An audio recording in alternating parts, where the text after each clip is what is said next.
O mundo moderno é muito complicado. Bom dia!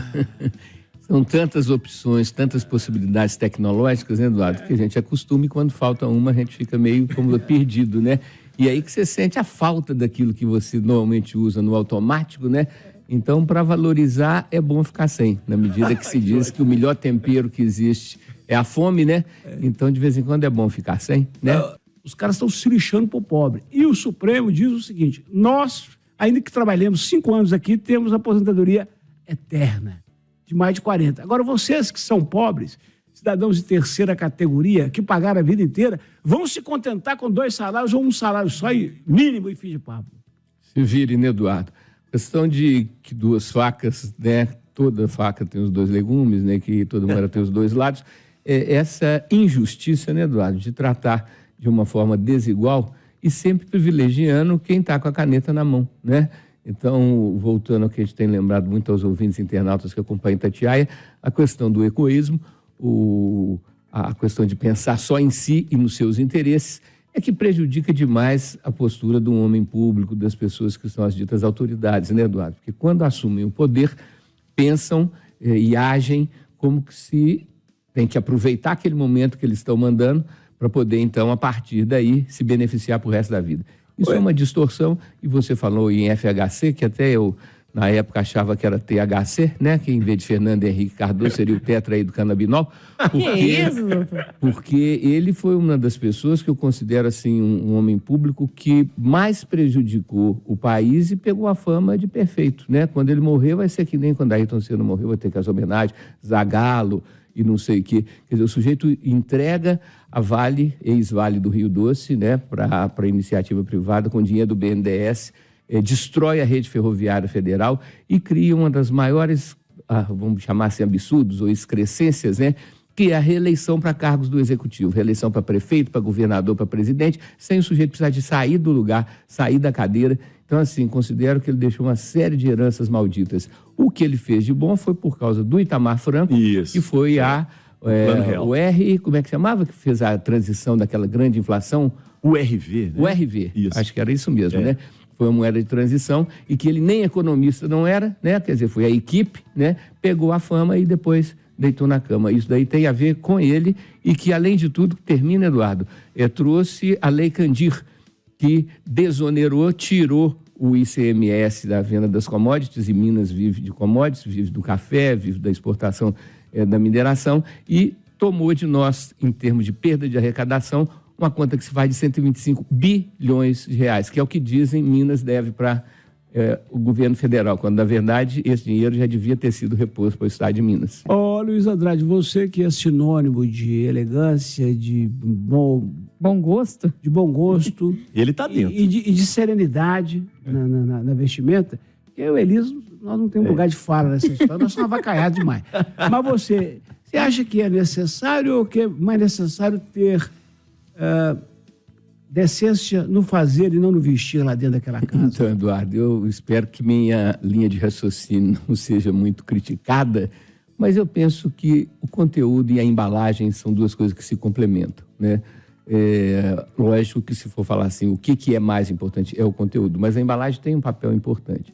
E tem determinadas vestimentas que são estimulantes de desejo sexual. Isso é fato, não é? Dependendo da área exposta e de como ela é exposta, né? Então, eu acho que se todo mundo tivesse esse bom senso de não exagerar, né? Nem para mais, nem para menos, seria ótimo, né? Mas tem determinados critérios que a gente sabe que são critérios caretas, que são critérios, vamos chamar aí de rígidos, né? Antigos, né? Mas que, como nós somos, né? Elias tem falado de vez em quando sobre isso, como nós somos, antes de sermos humanos, somos animais, tem determinados instintos que, se eles forem liberados, se eles forem estimulados, isso é prejudicial. E aí depois o que vai acontecer? A pessoa se veste de uma maneira provocativa ou provocante e depois se diz assediado. Quer dizer, eu acho complexo, Eduardo, mas a minha opinião é que tem que haver um certo critério, que tem que haver uma certa norma para que não haja esse tipo de estímulo aos instintos nossos, que são de todos nós e que, portanto, se eles são estimulados, eles tendem a ficar mais exacerbados, mais explícitos, né? Então, eu acho que o comedimento aí é importante. Mas bom senso é uma coisa muito relativa, né? Assim, né? E cobrar bom senso das pessoas é muito difícil. Como é que aplica uma coisa tão subjetiva? Você foi no ponto X da questão, né? Porque o bom senso é das coisas mais vagas que existe e das coisas mais importantes. Então, por exemplo, como é que uma coisa vaga pode ser importante? De fato, regras genéricas, regras que abrangem todos os indivíduos, não são regras adequadas porque toda regra tem as suas exceções, né? Então, esse critério, né? Por exemplo, uma pessoa entrar sem roupa num espaço qualquer que seja ele público ou privado, é uma coisa que deve ser evitada, né? Deve ser evitada. Mas por quê? Se a pessoa veio ao mundo desse jeito, a pessoa veio ao mundo sem roupa, né? Por que agora você vai dizer que precisa de ter roupa? Justo por aquilo que eu falei, que são determinadas coisas que na vida social, né, dentro de uma cultura, você tem que ter determinados tipos de respeito, com certeza, né? O respeito é o principal. E essa questão das excepcionalidades ou das exceções, né, Fernanda? Aí sim cabe, e é interessante porque eu vou falar aqui de uma profissão, de um papel de fundamental importância, que é do porteiro, que é daquela pessoa que faz a triagem, que faz aquela avaliação para ver a adequação. Isso. E, em geral, os porteiros não são pessoas de alto grau de cultura, de conhecimento. E as pessoas não respeitam o porteiro também, tem isso, né? Então vai, olha e que o porteiro confusão, não tinha faz esse pensado nisso. papel, né? Se ele percebe que tem alguma coisa fugindo demais do aceitável, porque o parâmetro, Fernanda, não é linear, não é uma coisa só, é uma faixa, é entre uma faixa e outra que é o aceitável. Quando sai da faixa ou para cima ou para baixo, aí é que vai fugir, então, do que a gente chama do convivível, do adequado. Não é que tenha que ser uma regra, assim, não pode short, né? Mas olha, não pode short. Tivemos recentemente uma moça que entrou no supermercado, ela tinha os glúteos avantajados, né? E ela estava com um shortinho assim, e realmente o negócio estava assim, todo mundo parando e babando ali. Né? Mas Você tem notado muito asfalto na região centro-sul? é, Asfalto novo? cara, sinceramente, assim, eu queria mais, viu? Você tem visto, Liz? Não. Olha, o que eu tenho visto, Eduardo, é que a prefeitura está fazendo os candidatos, né, que estão no cargo de prefeito, o candidato que é singular, está fazendo uma série de demonstrações de malabarismo. E volta a ciclovia da Afonso Pena, volta os engarrafamentos que nunca houveram na Afonso Pena, que estão havendo, e que vai até a rodoviária, uma coisa totalmente absurda. Agora, o asfalto bem distribuído, Eduardo, é necessário, sem dúvida nenhuma. Então, não pode ser só para um local, só para uma população. Parte do que está estragado hoje pelo FUAD foi que estragou, mas tudo bem. Isso é outra discussão. nós vamos Mas fazer. aí o FUAD tem que assumir. Realmente... O temperamento aí, Eduardo, faz muita diferença, O outro gritava, né? A gente tem chamado a atenção dos ouvintes internautas que acompanham Itatiaia que o ser humano é produto final do seu DNA, da sua genética, do treinamento que ele teve na infância, dos traumas que teve ou não teve, etc. E é produto do seu temperamento também. O temperamento é a maneira de funcionar da pessoa. E o Calil é um sujeito extremamente colérico, né, explosivo, quer dizer, fala antes de pensar. E o Noma Fuad, né, o atual prefeito, é fleugmático. O fleugmático é aquele que fica ali segurando o seu próprio... foi ótimo. Segura no seu próprio suspensório e deixa tudo em suspenso, né? Então não se posiciona, fica aquela coisa em cima do muro. Mas as pessoas podem mudar, doutor. Mas eu não estou elogiando nem criticando, eu estou falando assim, é um modus operandi, né? E tem outra coisa, ele não tinha nenhuma experiência como administrador, tinha experiência como secretário de Fazenda e etc. Uma área que é dele, né? Então, de repente, ele pegou. Se ele quer ser candidato, quer ser candidato a prefeito, quer reeleição, agora ele tem que se mostrar como um prefeito, como um executivo. Mas ele se cercou de gente que mostra tudo errado. Troca as pessoas. Tá aí para isso. Como é que é a palavra? Fleumático.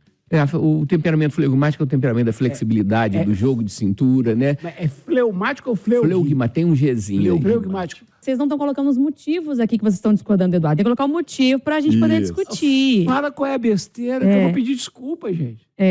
Pois tem que ser mais específico. Ó, tem o Daniel... Pode falar, doutor. Vamos esclarecer que a espontaneidade, né, a pessoa ser espontânea, ser verdadeira, é uma maneira de se expor, né? E você não está querendo que todo mundo concorde com você. E nem você fala como se fosse, como você mesmo disse, o dono da verdade, o dono do mundo. É questão de uma percepção. E é preciso dar um pontapé, né, na discussão, e se pontapé tem inicial. argumentos que vão em outra direção, que a pessoa argumente. Beleza, isso é ótimo, já é o diálogo. Ô, Luiz Andrade, qual é a razão que o tira da sua clínica? bem que não é uma clínica que está funcionando mais 14 horas por dia, não, porque esse tempo já passou, né? Você está indo lá quando dá. Quando Mas tá te de tira- bom astral, Mas né? te tira do seu sítio maravilhoso de acima que eu conheço para vir aqui na rádio. Não é para o confronto das ideias? Então, Eduardo, a gente tem dois tipos de troca na vida. As trocas concretas, palpáveis, mensuráveis, tangíveis, que é trabalho por remuneração, mercadoria por dinheiro. Uma coisa bem objetiva. É outra troca que é como, essa não é mensurável, mas é perceptível. Como eu me sinto ao fazer isso, né? Você pergunta assim, Luiz, você está recebendo, a Itatiaia está pagando a sua gasolina? Eu falei, não, não está.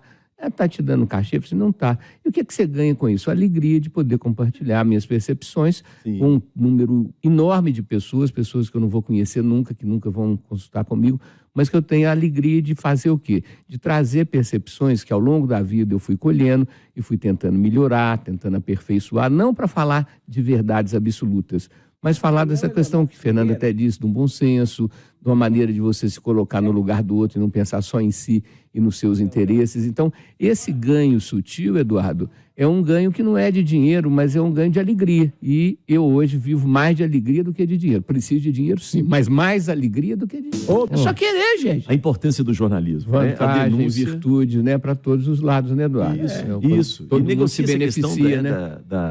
da licitação e por aí vai. Daí a função do executivo, né, de quem manda, mandar de uma Isso. maneira adequada, né? Aham. Coordenar, dar essa função para esses detentores do poder, detentores da possibilidade da caneta, mas não só da caneta, mas do estímulo às ações, Eduardo. E a gente dá fica para o muito mundo feliz. melhorar muito. Vamos encontrar um meio termo, vamos nós dois lá agora, encontrar um meio termo, mas tocar a obra do buraco do meu. É isso, que é difícil ali. É isso, mas tem que ter o espírito. Tem que ser, esse é o espírito. E, Eduardo, tem Né? duas populações enormes, ociosas, que são os presidiários e o exército. O número, o número de militares, né, de alta e À baixa toa. patente, que estão esperando uma guerra que, graças a Deus, não vai vir. Aí Né? fica guerreando contra a Me população lembra interna. aquela passagem Limpando de o Santa quartel, né, Luzia, doutor? que ficava tudo entupido. Quer dizer, o exército meio cedeu fio. as pessoas, né, cedeu os militares, fizeram a obra, um lugar que dava um engarrafamento atrás do outro na saída lá para Vitória, para Molevade, etc., para Ipatinga, né? Então, assim, essas duas populações, Eduardo, se fizer uma conta de quantos militares recebem mês a mês, quantos presidiários estão ali esperando um dia quando vão ser liberados ou libertados, né? E que podiam estar fazendo muita coisa. É ou não Ao é? invés de ficar pensando em fuga e em golpe, né? Ocupando a mente vazia para poder deixar de ser uma oficina do diabo. Até sexta, doutor Luiz. Até sexta e comemorar aqui o Dia Mundial da Água, tá, gente? Lembrando que o Brasil é o país que tem a maior quantidade de água potável do mundo. 12% da água doce do planeta está aqui. Então, vão cuidar, respeitar e usar a água da maneira mais sábia, porque não só beber água, como tomar banho e como dar uma destinação adequada para não contaminar a água do subsolo, porque a nossa grande reserva, quando falta chuva, é no subsolo que a gente vai buscar água. Então, daí, não podemos contaminar esse subsolo com óleo, com gasolina, com esses contaminantes aí.